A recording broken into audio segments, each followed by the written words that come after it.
আসসালামু আলাইকুম রহমতুল্লাহ। সম্মানিত দর্শক, আজকে আমি আলোচনা করব চোখ বন্ধ করে 3 বার সূরাতুল ইখলাস পাঠ করলে কি হয়, কি লাভ হয়। হ্যাঁ, ভিডিওটি খুবই ছোট হবে, সম্পূর্ণ ভিডিওটি দেখার চেষ্টা করবেন। আর এই আমলটি কিভাবে কখন করতে হবে এ নিয়ে আলোচনা করব। আর এই আমলটি করলে বিশেষ লাভ রয়েছে, বিশেষ ফজিলত রয়েছে, আপনারা ভিডিওটি না দেখলে বুঝবেন না।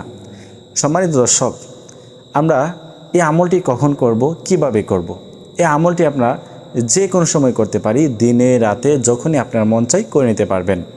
তবে আপনাকে শর্ত হচ্ছে পবিত্রতা অর্জন করে এবং পবিত্র স্থানে বসে আপনি এই আমলটি শুরু করতে পারবেন। এবং এই আমলটি করার জন্য অবশ্যই আপনাকে নিয়তটা সহি শুদ্ধ করে নিতে হবে যে এই আমলটি আমি শুধুমাত্র আল্লাহ তাআলাকে সন্তুষ্ট করার জন্য এবং আল্লাহ তাআলা আমার যত আশা আছে, আকাঙ্ক্ষা আছে, সেগুলো যাতে পূরণ করে দেন, সেই জন্য আপনারা নিয়ত করে নেবেন সহি শুদ্ধভাবে।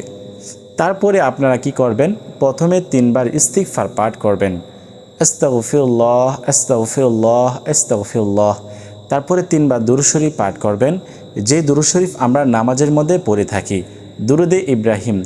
আল্লাহুম্মা সাল্লি আলা মুহাম্মাদিন ওয়া আলা আলি মুহাম্মাদ কামা সাল্লাইতা আলা ইব্রাহিম ওয়া আলা আলি ইব্রাহিম ইন্নাকা হামিদুম মাজিদ।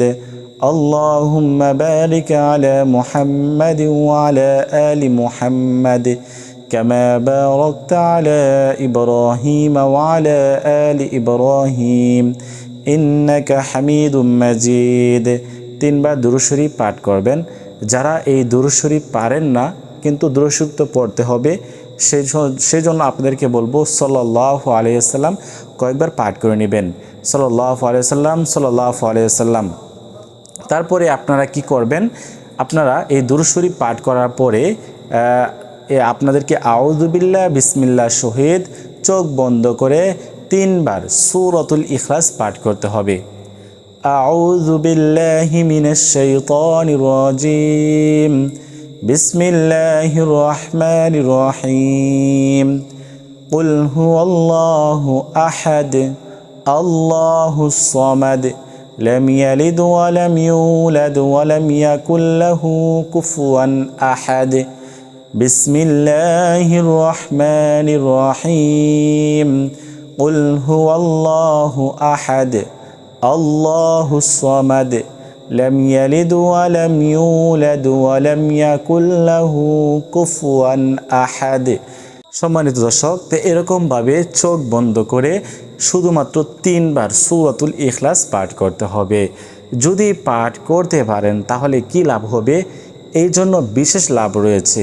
হ্যাঁ, কি লাভ রয়েছে, এই আমলটি যে ব্যক্তি করবে ওই ব্যক্তির মনের আশা আল্লাহ তাআলা পূরণ করে দিবেন, ওই ব্যক্তির অভাব অনটন দূর করে দিবেন। ওই ব্যক্তির অভাব, যত ধরনের টাকা পয়সার অভাব, ঋণগ্রস্ত রয়েছে বা অনেক ধরনের ঝামেলার মধ্যে রয়েছে, বিপদ আপদ তাকে ছাড়েই না।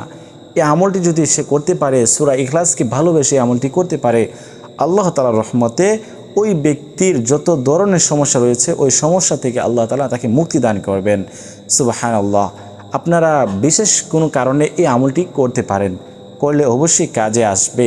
তো আজকের মতো এই পর্যন্তই। আল্লাহ হাফেজ।